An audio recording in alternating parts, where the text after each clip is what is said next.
Good morning everyone, welcome to फुलीफा academy. It's time to go ahead. I am Ankit और आज की class में हम करेंगे क्लास 10th का इलेक्ट्रिसिटी चैप्टर। तो चलिए शुरू करते हैं। इलेक्ट्रिसिटी, जैसा कि हमको पता है कि इम्पॉर्टेंट इसकी एक प्लेस है मॉडर्न सोसाइटी में, कि आज की डेट में हम इलेक्ट्रिसिटी के बिना हम अपनी ज़िंदगी सोच ही नहीं सकते। बट ये मॉडर्न सोसाइटी का ही तो है, क्योंकि पहले टाइम में इलेक्ट्रिसिटी थी ही नहीं। पहले हम आग से सारे काम करते थे, जैसे आज भी गाँवों में कहीं कहीं पे आपको देखने को ऐसा मिलेगा। But it is a controllable and convenient form of energy for a variety of uses. Controllable है, हम इसे स्विच से कंट्रोल कर सकते हैं, और कन्वीनियंट है क्योंकि हमारे लिए बहुत ज़्यादा लाभदायक है। अब कुछ क्वेश्चंस है कि व्हाट कॉन्स्टिट्यूट इलेक्ट्रिसिटी। इलेक्ट्रिसिटी बनी किस चीज़ से है? How does it flow in an electric circuit. Electric circuit में ये फ्लो कैसे होती है?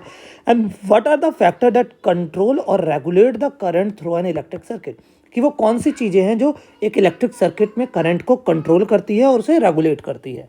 इन तीनों क्वेश्चनों का आंसर आपको चैप्टर में टाइम टू टाइम मिलेगा। तो चलिए शुरू करते हैं आगे। तो फर्स्ट टॉपिक है हमारा इसका इलेक्ट्रिक करंट एंड सर्किट। कि इलेक्ट्रिक करंट और सर्किट के बारे में इसमें हम पढ़ेंगे। तो करंट क्या है? तो करंट होता है, it is the amount of electric charge flow through a conductor in a unit time. तो करंट क्या है कि भाई चार्ज कितना फ्लो हो रहा है यूनिट टाइम में। यूनिट टाइम में हमारा कितना चार्ज फ्लो हो रहा है, वो हमारा क्या होता है? Electric current. ठीक है। और इसको हम कह सकते हैं it is the rate of flow of electric charge. Rate of flow use करते हैं जब अपॉन में टाइम रहे हमारे पास। क्लियर? एग्जाम्पल में क्या है? In a torch battery provide flow of charge और electric current through the torch to bulb, कि इसको ग्लो होने के लिए। Torch give the light only when it's switch is on. जब हम टॉर्च में बटन प्रेस करते हैं, उसके स्विच को ऑन करते हैं तो लाइट जलती है। तो स्विच क्या है? Switch makes a conducting link between cell and the bulb. Cell और बल्ब के लिए एक कंडक्टिंग लिंक है। Clear? A continuous and close path of an electric current is called electric circuit. जैसे ये वाला जो हमारा है, ये कंटिन्यूअस पाथ है, यहाँ पे कहीं पे बंद है वो, जबकि खुला है नहीं है। तो इसे अ continuous and a close path, close होना चाहिए सर्किट, कि इसमें से करंट बाहर फ्लो ना हो, तो उसे कहेंगे electric circuit. If circuit is broken anywhere the current stop flowing and the bulb does not glow. In circuit using metallic wire, electron constitute the flow of charges. Wire है, उसके अंदर जो चार्ज फ्लो हो रहा है वो किसकी वजह से हो रहा है? Due two electron. बट जब इलेक्ट्रिसिटी खोजी गई थी उस टाइम पे इलेक्ट्रॉन हमें पता ही नहीं था कि कोई चीज़ होती है। इसलिए क्या माना गया कि इलेक्ट्रिसिटी है वो है पॉजिटिव चार्ज, क्योंकि भाई वो हमारी ज़िंदगी में एक पॉजिटिव चीज़ लेके आ रही थी। तो जो साइंटिस्ट थे उन्होंने सोचा कि हम मान लेते हैं कि ये एक पॉजिटिव चार्ज है। बट जब बाद में ये चीज़ पता चली तो हमें पता चला कि इलेक्ट्रॉन की वजह से जो चार्ज बनता है और चार्ज से करंट है।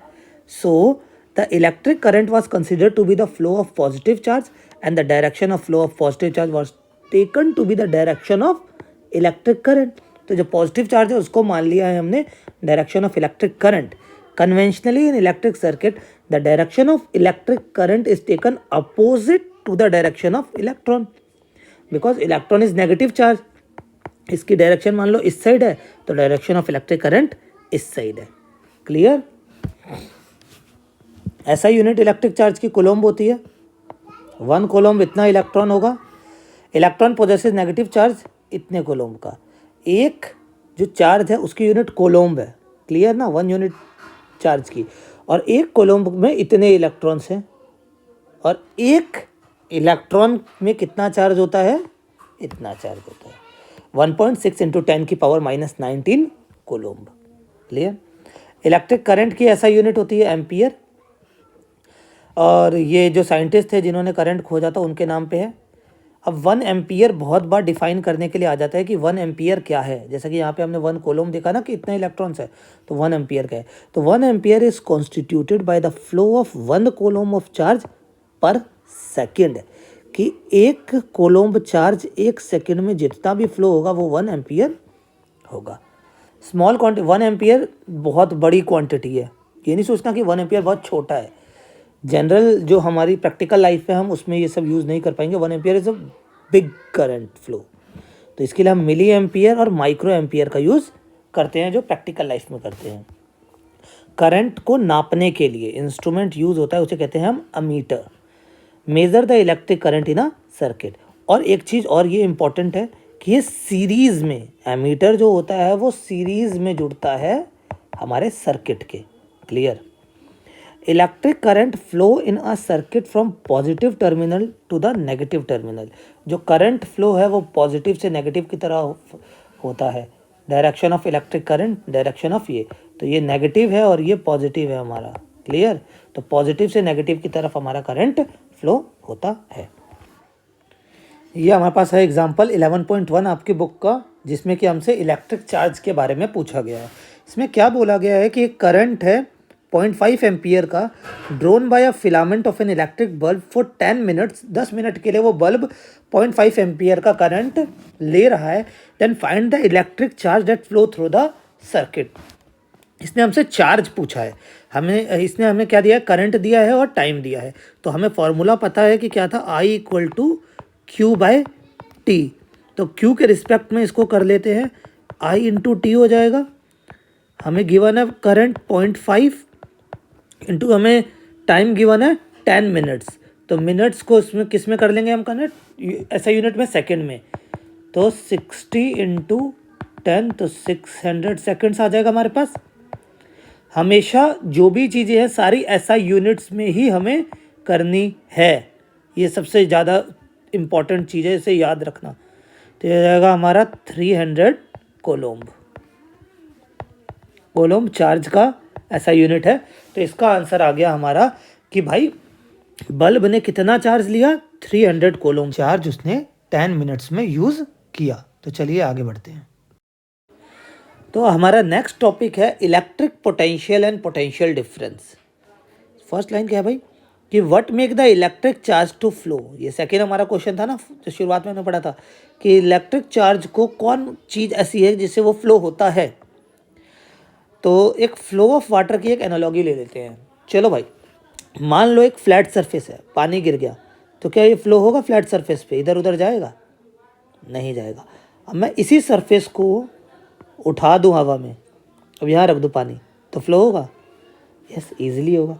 क्यों? क्योंकि अब मैंने ये वर्टिकल हो गई ना थोड़ी सी, अब ये इंक्लाइंड हो गई, थोड़ी सी टिल्ट हो गई सरफेस। तो वही चीज़ है, चार्ज को भी कुछ चीज़ चाहिए जिससे कि वो फ्लो हो।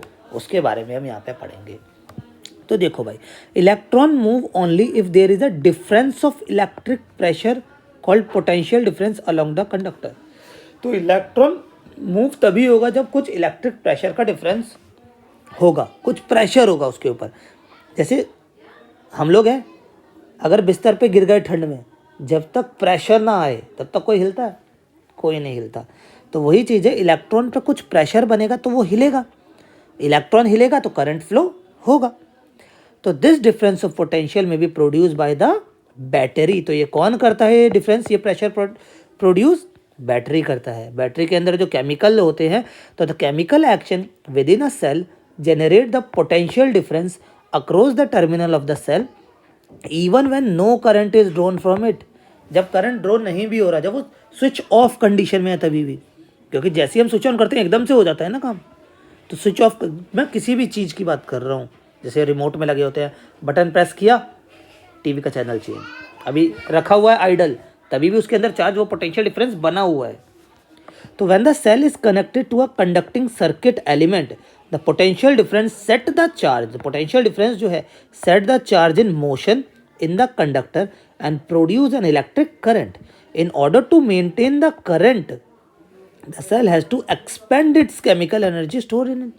अब उसको वो मेंटेन करके रखनी है, तो जो एनर्जी सेल के अंदर है वो यूज़ करता है लगातार। Clear? Electric potential difference between the 2 points in an electric circuit carrying some current as the work done to move a unit charge from one point to another।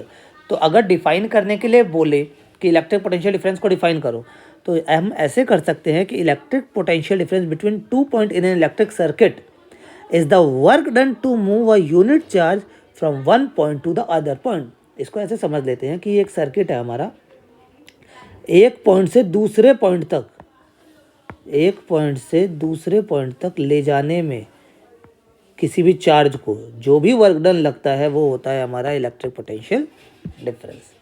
Clear?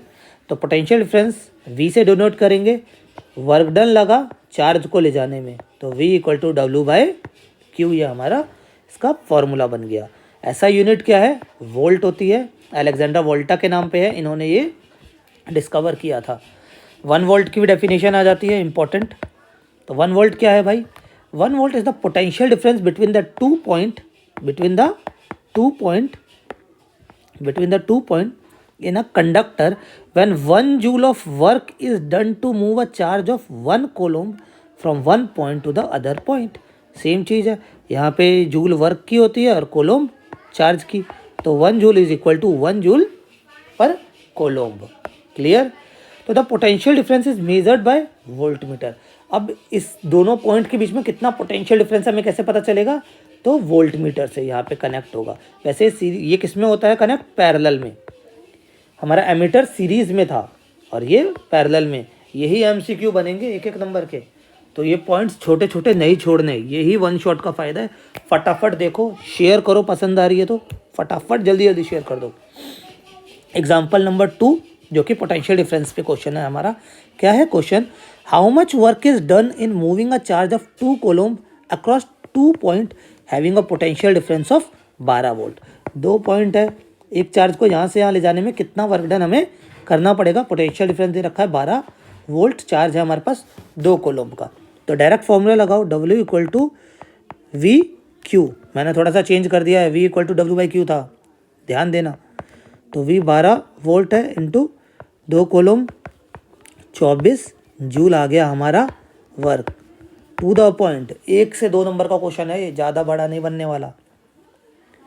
ठीक है? Circuit diagram, ये सारे के सारे जो circuit diagram है ma'am या जो भी आपके टीचर्स हैं, 1 से 2 नंबर में बोर्ड्स में आएगा कि इलेक्ट्रिक बल्ब बना दो भाई, एमीटर बना दो, वोल्टमीटर बना दो। ठीक है? मेन टॉपिक, मोस्ट इम्पॉर्टेंट, इस चैप्टर का सबसे इम्पॉर्टेंट टॉपिक आ गया है ओम्स लॉ। ध्यान से देखना सारे के सारे। इसके बारे में डिस्कवरी जॉर्ज साइमन ओम फाइंड आउट। इन्होंने क्या किया था? ये एक्सपेरिमेंट्स कर रहे थे तो इन्हें क्या मिला? He find the relationship between the current flowing in the metallic wire and the potential difference across it. इन्होंने एक रिलेशन देखा किसके? करंट और पोटेंशियल डिफरेंस के बीच में। क्या था? तो the potential difference across the end of a given metallic wire in an electric circuit is directly proportional to the current flowing through it. मतलब जितना भी पोटेंशियल डिफरेंस वायर में है 2 पॉइंट के बीच में, वो किसके डायरेक्टली प्रोपोर्शनल है? करंट के, जो कि ये ग्राफ शो कर रहा है। ये ओम्स लॉ बनाओ, ग्राफ्स बनाओ, फुल मार्क्स। इसको ही कहते हैं ओम्स लॉ। ये डेफिनेशन रट लो, घोट लो, कुछ भी करो, याद होनी चाहिए, लिख के आना है। क्लियर? अब ये देखो भाई, इन्होंने क्या बोला कि जो potential difference directly proportional to current है। करंट को यहाँ लिया is equal to constant. Constant क्या है? रेजिस्टेंस। कि किसी भी सर्किट में कोई ऐसी चीज़ तो होती है ना जो उसको रोके। जैसे कि आप पढ़ने जा रहे हो तो आपको कौन रोकता है? आपका मोबाइल, है ना? उसमें जो नोटिफिकेशन आई ऊपर से टन, वो चीज़। तो V is equal to I, यहाँ से यहाँ चला गया, V is equal to IR। This is the Ohm's law. घोट जाओ भाई, इसे जल्दी फटाफट घोट जाओ। R क्या है? तो R कांस्टेंट है for a given metallic wire. हर एक वायर का, जो भी आप डिफरेंट तरह की वायर यूज़ करोगे उसका रेजिस्टेंस डिफरेंट होगा। तो गिवन वायर के लिए at a given temperature is called resistance. Resistance तो समझ आ ही रहा है, किसी चीज़ को रोकना। तो resistance is the property of a conductor. इस वायर की प्रॉपर्टी है to resist the flow of charge through it. ऐसा यूनिट होती है भाई ओम, ऐसे रिप्रेजेंट करते हैं according to Ohm's law. R equal to V/I, जैसा कि हमने पीछे उसको तो देख ही लिया है। अब देखो क्या है, अब एक ओम भी पूछ लेते हैं कभी कभार, जैसे कि हमने अभी 1 वोल्ट 1 एम्पियर सब कुछ पढ़ लिया है। तो if the potential difference across the two end of a conductor is 1 volt and the current through is 1 ampere, then the resistance R of a conductor is 1 ohm. Clear हो रही है सारी चीज़ें? The current through a resistor is inversely proportional to its resistance. Current इसके inversely proportional है, जबकि हमें यहाँ पे ही दिख रहा है कि R is equal to V by I is inversely proportional to I. If the resistance is double, current is half. A component used to regulate the current without changing the voltage source is called variable resistance. मतलब वो source जिससे कि हम current को regulate कर ले without changing the voltage, इसको हम कहते हैं रियोस्टेट। ठीक है, ये रियोस्टेट होता है जिससे कि हम करंट को कम और ज़्यादा कर सकते हैं विदाउट चेंजिंग द वोल्टेज। ठीक है, तो आगे क्या है, तो electron are not completely free to move in a conductor. अब जो इलेक्ट्रॉन है वो फ्री तो मूव नहीं हो रहा होगा, कुछ रेस्ट्रिक्शंस तो हर जगह रहते हैं ना, तो they are restrain by the attraction of atom among which they move. अब ये मान लो ये हमारी वायर है, यहाँ पे कुछ मटेरियल है, इलेक्ट्रॉन भाई अपना जा रहा मस्त, मान लो इसने बोल दिया रुक, यहाँ से इसने बोल दिया रुक, ऐसी ऐसी बोल दिया या टकरा गया उससे। दस the motion of electron through a conductor is retarded bye its resistance. ये सब रेजिस्टेंस है। जब जाते हो आप लोग पढ़ने जा रहे हो, पढ़ने जैसी बैठे आगे नोटिफिकेशन, वो क्या है, रेजिस्टेंस है। क्या करना है हमें, नेट ऑफ कर देना, रेजिस्टेंस खत्म। तो कुछ चीज़ें हैं, a component of a given size that offer a low resistance is called conductor.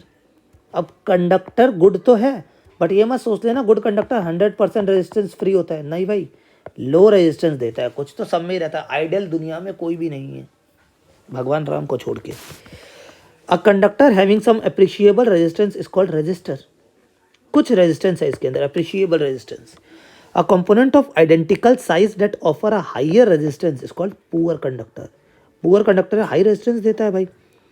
अब इंसुलेटर क्या होता है, the same size offer even higher resistance. Poor conductor तो है ही हाई रेजिस्टेंस, बट इंसुलेटर इससे भी ज़्यादा है।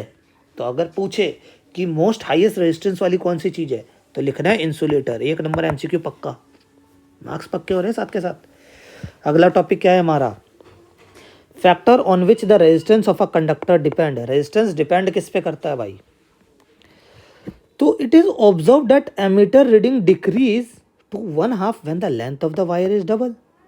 हमने देखा कि एमीटर जो करंट है उसकी रीडिंग डिक्रीज हो गई जैसे ही हमने लेंथ को क्या करा, डबल कर दिया। लेंथ डबल, एमीटर की रीडिंग कम हो गई। Ammeter reading is increase when thicker wire of the same material and the same length is use in the circuit. Wire thick हुई, एमीटर की रीडिंग इंक्रीज हो गई। ये चीज़ें क्या हो रही है अभी आगे पता चलेगा। Change in the ammeter reading when different material of the, मतलब वायर हमने चेंज कर दी तभी भी एमीटर की रीडिंग चेंज हो रही है। तो क्या हो रहा है, ध्यान देखो कि on applying Ohm's law we observe that resistance of conductor depends, किस पे डिपेंड करता है रेजिस्टेंस, लेंथ पे करता है कि वायर की लेंथ क्या है, उसका एरिया ऑफ क्रॉस सेक्शन क्या है और उसका नेचर ऑफ मटेरियल क्या है। इंपॉर्टेंट कि रेजिस्टेंस किस पे डिपेंड करता है भाई, जल्दी जल्दी बोलो, length, area of cross section, nature of material. Clear. हमने प्रिसाइज मेजरमेंट करी तो हमें क्या पता चला कि resistance of a uniform metallic conductor is directly proportional to its length, inversely proportional to its area of cross section. कि length पे तो रेजिस्टेंस डायरेक्टली डिपेंड कर रहा है, जितनी बड़ी लेंथ होती जाएगी रेजिस्टेंस उतना बढ़ता जाएगा। एरिया ऑफ क्रॉस सेक्शन पे इनवर्सली प्रोपोर्शनल, जितनी मोटी तार उतना रेजिस्टेंस कम। Length increase, resistance increase, area increase, resistance decrease.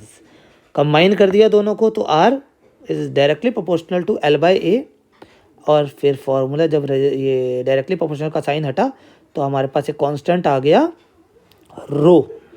अब ये रो क्या है, तो इसे कहते हैं हम electrical resistivity of the material of a conductor. उस कंडक्टर का जो मटेरियल है उसकी इलेक्ट्रिकल रेजिस्टिविटी है। ये जो मटेरियल था उसकी रेजिस्टिविटी है। तो रेजिस्टेंस का ये वाला फॉर्मूला एक है, rho equal to R equal to rho A by L, A L sorry. ऐसा यूनिट क्या है रेजिस्टिविटी की, ओम मीटर। रेजिस्टेंस की थी ओम, इसकी ओम मीटर है। Clear. It is a characteristic property of material, मतलब ये मटेरियल के साथ जो रेजिस्टिविटी है वो चेंज हो जाएगी। हर एक मटेरियल की अलग रेजिस्टिविटी होगी, याद रखना। यहाँ पे देख लो क्या लिखा है भाई, metal and alloy have low resistivity. Metal और एलॉय की रेजिस्टिविटी लो होती है because they are good conductor of electricity. ये गुड कंडक्टर है, ये इलेक्ट्रिसिटी को पास होने देंगे, तो इनकी रेजिस्टिविटी लो है। इंसुलेटर लाइक रबर और ग्लास, इनकी रेजिस्टिविटी हाई होती है। Both the resistance and resistivity very with temperature. जो रेजिस्टेंस है और जो रेजिस्टिविटी है ये दोनों के दोनों टेम्परेचर पे वेरी करते हैं। तो resistivity of an alloy is generally higher than its constitute metal. Alloy क्या होता है पता है ना, 2-3 चीज़ें मिलके बनी होती है, उसे कहते हैं एलॉय। तो जो एलॉय है उसका क्या होता है, रेजिस्टिविटी ज़्यादा होती है as compare to individual metals. अब ये नहीं कि ये तो लो था, बट इससे इसकी ज़्यादा होती है, बस इतना है। क्लियर, एलॉय की मेटल से ज़्यादा होगी बस। बिकॉज ऐसा क्यों है, इसका भी रीज़न है। तो alloy do not oxidize readily at high temperature. जल्दी से हाई टेम्परेचर पे ऑक्सीडाइज नहीं होता, मतलब ऑक्सीजन के संपर्क में आके ये रिएक्शन नहीं करता। फॉर दिस रीज़न, इसीलिए हम इसको इलेक्ट्रिकल हीटिंग डिवाइसेस में बहुत ज़्यादा यूज़ करते हैं। इसका प्रैक्टिकल यूज़ आ गया भाई कि एलॉय क्यों यूज़ होता है। तो एलॉय मतलब जिसकी हाई रेजिस्टिविटी है वो क्यों है, बिकॉज ये ऑक्सीडाइज नहीं होता हाई टेम्परेचर पे, इसीलिए हम इसको इलेक्ट्रिकल हीटिंग डिवाइसेस में यूज़ करते हैं, लाइक इलेक्ट्रिक आयरन और टोस्टर। क्लियर। टंगस्टन भी एक एलॉय है। It used exclusively for the filament of electric bulb. Bulb में कौन सा फिलामेंट रखा जाता है, तो tungsten alloy. Whereas copper and aluminium are generally use for electrical transmission line. मगर ट्रांसमिशन के लिए हम ये यूज़ करते हैं बिकॉज ये हीट उतनी ज़्यादा सहन नहीं कर पाएंगे। क्लियर। एग्जाम्पल है हमारे पास इससे ही रिलेटेड, जो हमारा अभी हमने पढ़ा है ओम्स लॉ पे, उससे रिलेटेड है। तो क्या बोल रहा है हमारा एग्जाम्पल कि a wire of a given material having a length L and area of cross section A has a resistance of 4 ओम। ठीक है भाई, वायर का रेजिस्टेंस दे रखा है 4 ohm. What would be the resistance of another wire, 2 wires की बात हो रही है, of the same material of length L by 2, length half हो गई है, and area of cross section 2A। तो सबसे पहले हम फॉर्मूला यहाँ पे लिख लेते हैं, रेजिस्टेंस का R equal to rho L by A। ठीक है। तो जब हमारा रेजिस्टेंस 1 है उसमें हमें दे रखा है रो, लेंथ पूरी L है, ये A है, रेजिस्टेंस हमें दे रखा है 4 ओम। क्लियर। सेकेंड वायर का दे रखा है रो, सेम दे रखा है, बट लेंथ हमारी हाफ हो गई है और एरिया ऑफ क्रॉस सेक्शन हो गया है दुगना। तो ये इतना हुआ। इसके बाद ये हो जाएगा हमारा रो, इसको मैं ऐसे लिख लेता हूँ जिससे कि आपको क्लियर समझ में आए, अपॉन में 1, नीचे अंदर वाला अंदर, ऊपर वाला ऊपर से मल्टीप्लाई होता है, तो L बाय 4 A रो। अब ये देखो 1/4 into rho L by A, जो कि हमारा R1 है, तो इसकी जगह पे मैं लिख सकता हूँ R1। तो 1/4 इंटू R1 की वैल्यू ये हमारा R2 के बराबर है, तो यहाँ R2 आ जाएगा। तो R2 is equal to 1/4 into R1 की वैल्यू हमें दे रखी है 4, यहाँ रख देंगे 4, तो ये हो गया कैंसिल। क्लियर। तो हमारा R2 कितना आ गया, 1 ओम। तो हमारा R2 का रेजिस्टेंस कितना आ गया, जो सेकेंड वाली वायर थी उसका रेजिस्टेंस आ गया हमारा 1 ओम। समझ नहीं आया होगा तो आप लोग इसे दोबारा देखना, बहुत ही अच्छा एक्सप्लेनेशन, बहुत ही अच्छा क्वेश्चन पेपर में आने के चांसेस है, इसलिए मैंने सिर्फ यही क्वेश्चन लिया। मैंने लिमिटेड क्वेश्चंस रखे हैं कि वीडियो ज़्यादा बड़ी ना बने। अब resistance of a system of a resistor, तो इसके 2 सिस्टम होते हैं जो एक कनेक्ट होते हैं रजिस्टर, एक सीरीज़ होता है, एक पैरेलल होता है। यहाँ पे जो सीरीज़ में कनेक्शन है और ये पैरेलल कनेक्शन है। तो what happen to the value of current when a number of resistor connected in series और पैरेलल इन अ सर्किट। तो क्या उसकी वैल्यू रहेगी करंट की जब वो सीरीज और इसमें हो जाएगा। And what would be the equivalent resistance, तो इसका टोटल रेजिस्टेंस कितना हुआ और इसका टोटल रेजिस्टेंस कितना हुआ। तो चलिए देखते हैं।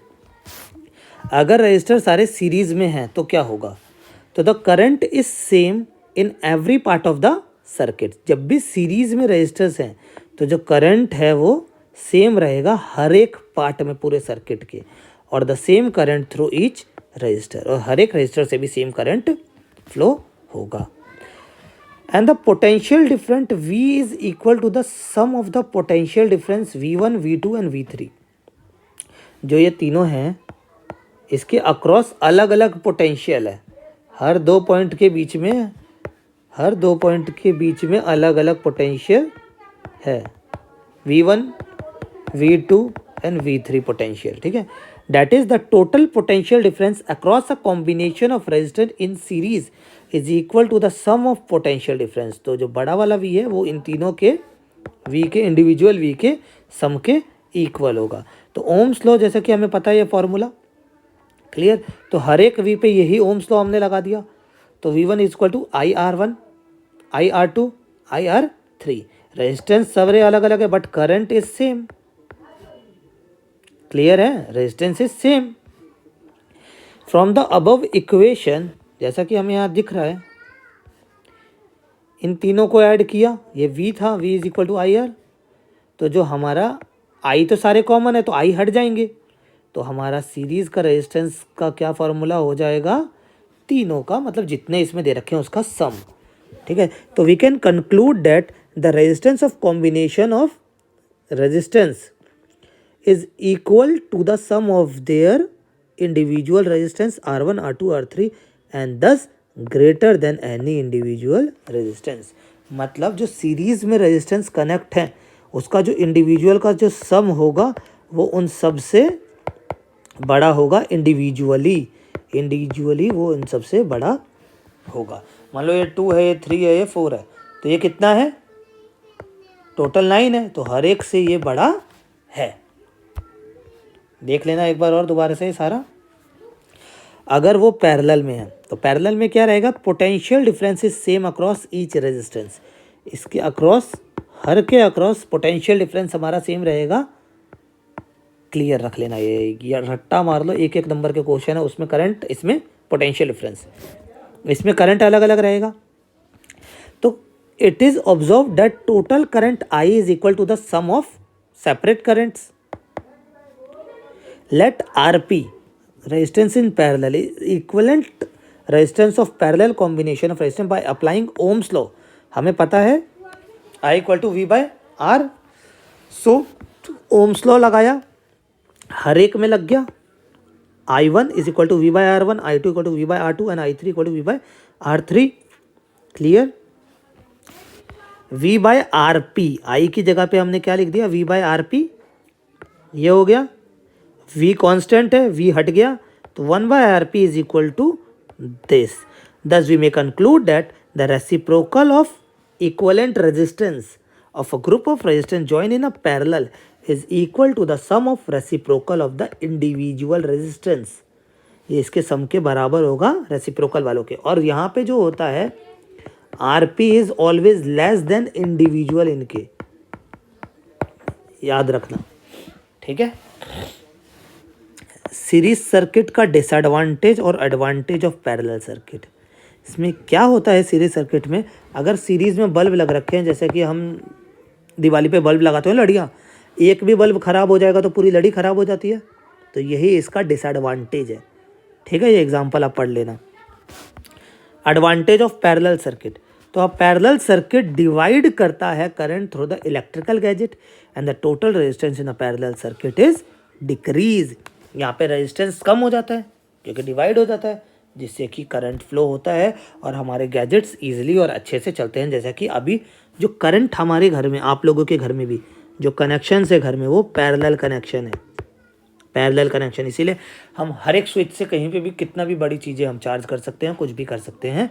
और कोई एक शॉर्ट सर्किट कहीं पे एक बल्ब में हुआ तो MCB गिर जाती है, दूसरे सर्किट में कोई भी प्रॉब्लम नहीं होती, clear. Next topic, heating effect of electric current. जो इलेक्ट्रिक करंट है उसका हीटिंग इफेक्ट।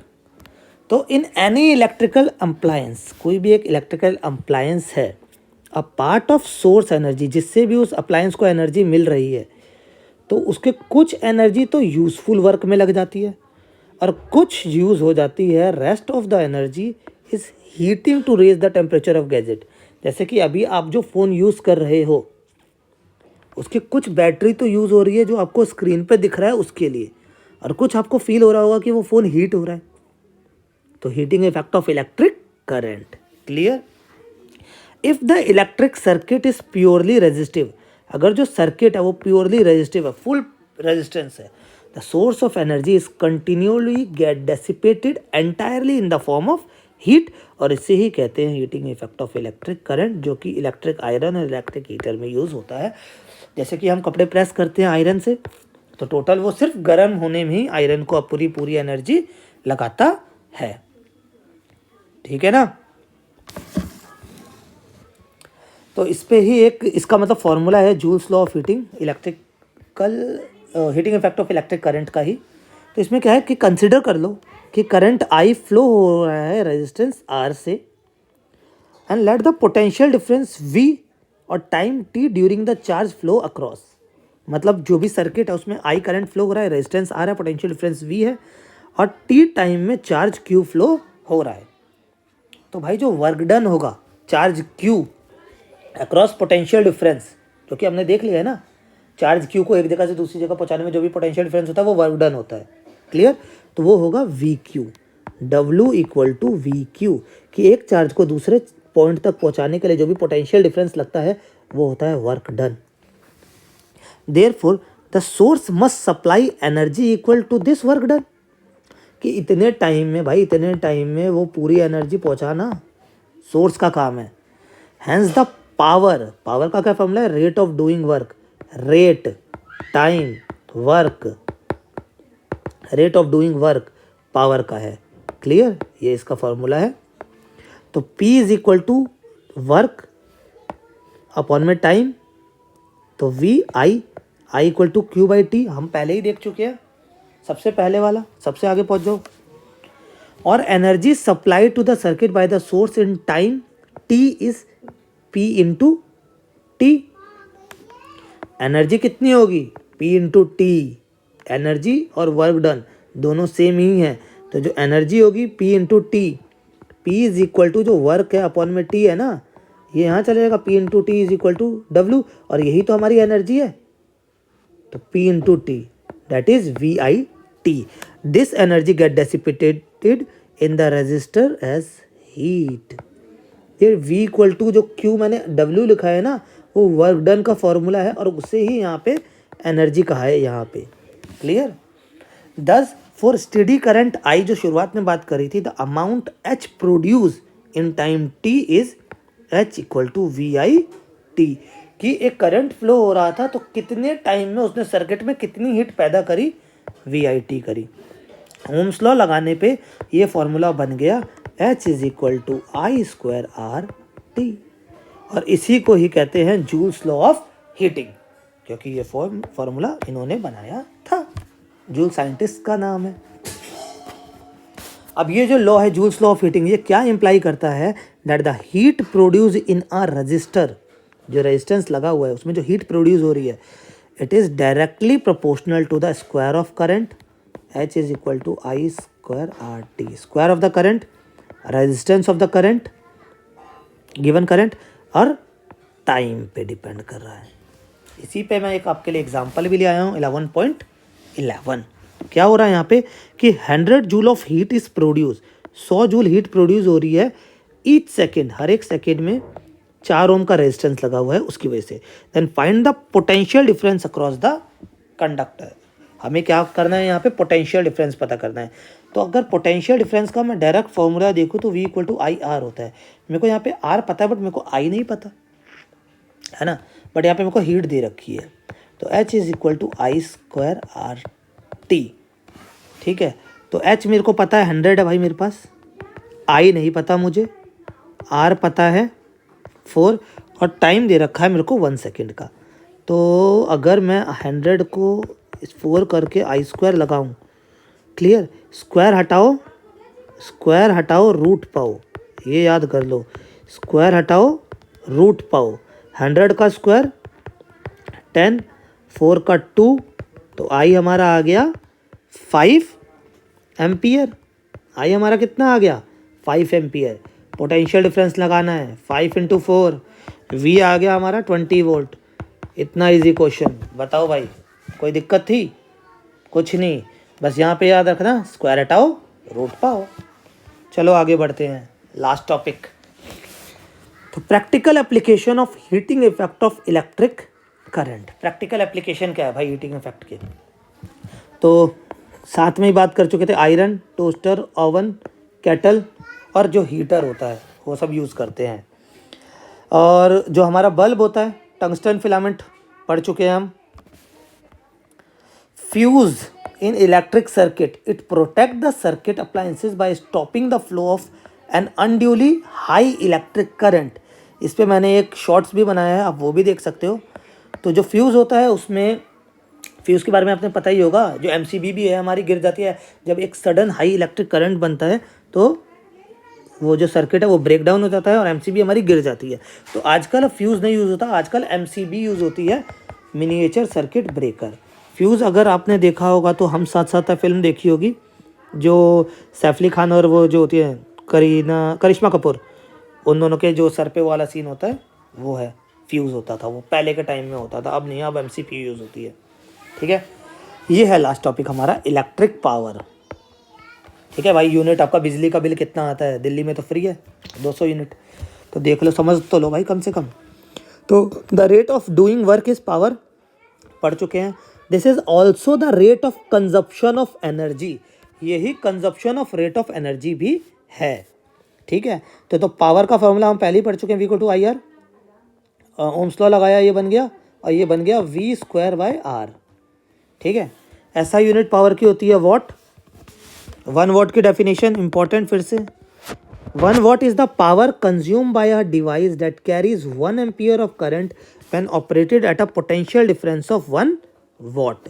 ठीक है भाई, कि 1 वॉट है 1 volt into ampere. Formula definition सारी याद होनी चाहिए फटाफट।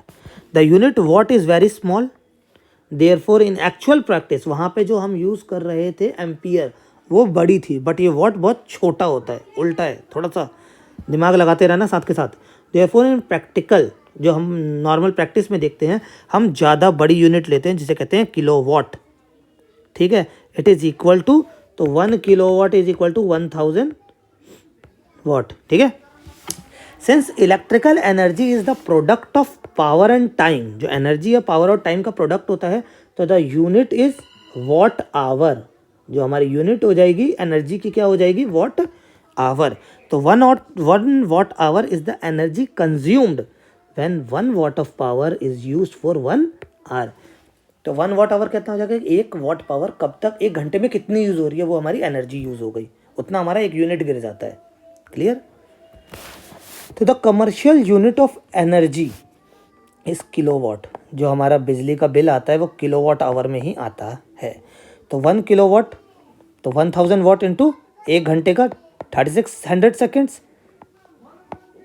तो 1 kilowatt hour is equal to 3.6 into 10 की पावर 6 है ये। ठीक है, ये 10 की पावर 6 है, 10 की पावर 6 जूल। 1 नंबर का MCQ बन गया ये फिर से। तो इससे रिलेटेड एक क्वेश्चन है, एग्जाम्पल 11.3 बुक का क्वेश्चन है NCERT का। इसमें क्या बोल रहा है कि an electric refrigerator rated 400 what, जिसकी पावर है 400 वॉट, ऑपरेट कर रहा है 8 घंटे एक दिन, then what is the cost of the energy to operate it for 30 days at 3 रुपये पर किलोवाट। तो एनर्जी का फॉर्मूला हमें पता है, हमने अभी पीछे करा था, P into T, power into time. Power दे रखी है 400, टाइम यहाँ पे 8 आवर चल रहा है, और कितने दिन चलेगा? 30 डेज चलेगा। तो ये हमारा पूरा टाइम हो गया 8 आवर इंटू 30, मल्टीप्लाई करने पे आ गया हमारा 96, 1 2 3 4 3 इतना वॉट आर। ये मैंने पूरा घंटे में कर लिया ऐसे क्लियर। ठीक है, तो 96,000 वॉट आर, तो 96,000 है तो इसे किलोवाट आवर लिख सकते हैं। तो एनर्जी हमारी कितनी आ गई? 96 किलोवाट आवर। अब ये कितना चल रहा है भाई? 3 रुपये पर यूनिट का आ रहा है। ठीक है, तो हमारा कॉस्ट कितना हो जाएगा? 96 इंटू 3, तो आ गया हमारा 288 रुपीज़ का कॉस्ट आ जाएगा। 96 यूनिट हमारे आएंगे। तो ये हम जो नॉर्मल भाषा में इसको एक यूनिट भी कहते हैं, जो 1 किलोवाट आवर होता है ना, वो एक यूनिट कहते हैं कि हमारा 1 यूनिट गिर गया, जैसे कि आप लोग बोलते होगे कि हमारा 1 यूनिट गिर गया। क्लियर? चैप्टर थोड़ा सा लंबा है, मगर बहुत मज़ेदार है। तो वीडियो पसंद आई होगी तो ज़रूर लाइक करना, शेयर करना, टेलीग्राम ज्वाइन कर लो। अभी न्यू MCQ चल रहे हैं आपके एग्ज़ाम्स के लिए, 2020 MCQs हैं, तो जल्दी जल्दी जमा कर लो कह रहा हूँ, ज्वाइन कर लो। ठीक है, कमेंट्स अगर अच्छी लगी हो तो ज़रूर कमेंट करके बताएं, अपने दोस्तों को शेयर करें। Thanks for watching, bye.